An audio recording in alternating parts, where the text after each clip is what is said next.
the Yellowbird has been the legendary roof car, which was making crazy things at the Nürburgring and things like this. And to celebrate their anniversary, they came out with a big bang, I would say. This is absolutely wild. So this is much bigger than you think it is from this generation of Porsche. It's a longer wheelbase. It's got a carbon fiber monocoque chassis and push rod suspension. This is absolutely wild underneath the skin. And even though all these last years someone looked kind of back in the day, it's all different. But it has grown very controlled, inches slightly bigger, full carbon fiber car with push rod racing suspension. It's an unbelievable thing, super lightweight. Yes.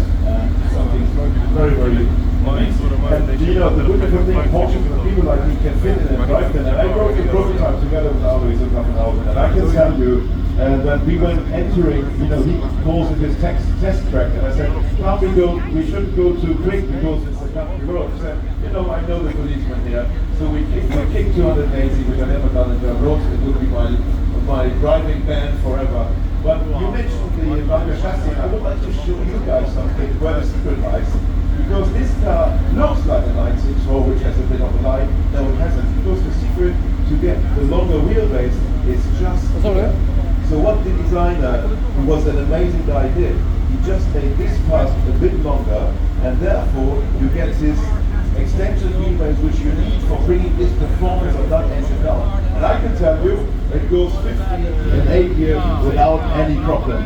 So this is an absolute marvel, only 50 made, so we can be very happy to have this one, like history with the Ruf Turbo, and then now with the anniversary. So thank you very much for showing it, and that means a lot to us. And Johan, it's time for our sentence, only at the Aurora. That's it. So thank you, Ruf. Heading over back to Italy again with 2 Apertas coming up. Ooh. Welcome up on stage. Aperta, the Italian word for